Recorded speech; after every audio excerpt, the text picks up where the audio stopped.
featuring Rod and Melissa.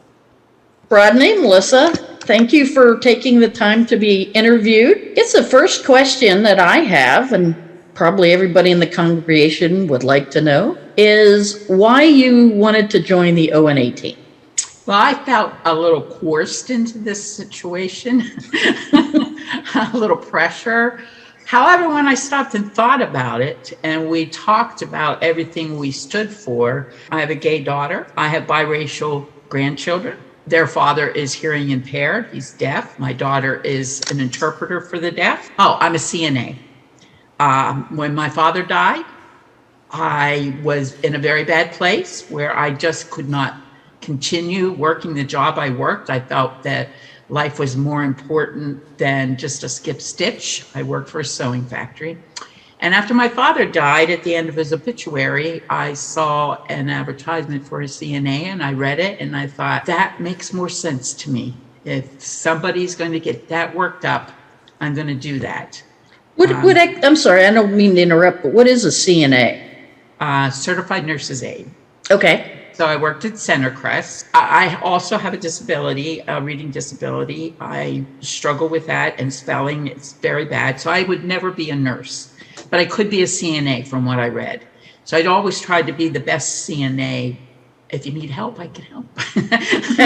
Yeah, that makes it all put together. We've known Michelle was gay for years. I had gay people in my family. So I've been around gays, but I also had a kind of a issue with gay marriage.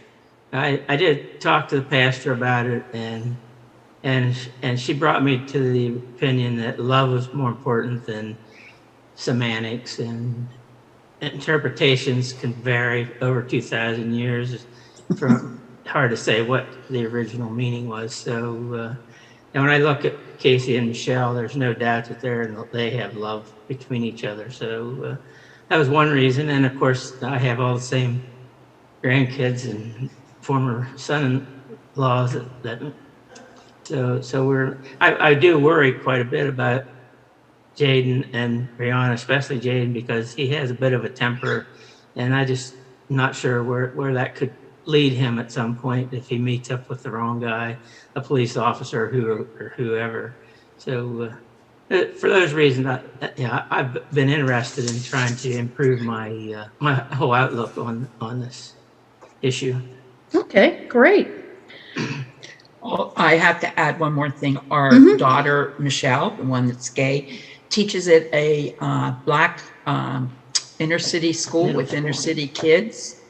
So when we talk Black Lives Matter, she's seen firsthand what that really means. So, how welcoming do you feel the church is? I don't see a problem with us. I myself am more of a quieter person, sit up front, want to hear the service, but I love to say hi to people. I love to talk to them and, see what's going on. But, when you sit up front, you lose a lot of the back. So for me, myself, I really enjoy the people that are there. I've always felt welcome myself. I think we welcome people well. I think it goes all the way back to the first time we ever walked into that church. Well, we had two children that were probably 2 and 3, maybe 3 and 4, something like that. We'd gone to a church, another UCC church, but Michelle and Laura were the only kids in their Sunday school, so we were trying to find something better. We went in the first time since we were living in Bellefonte, and everybody welcomed us right away.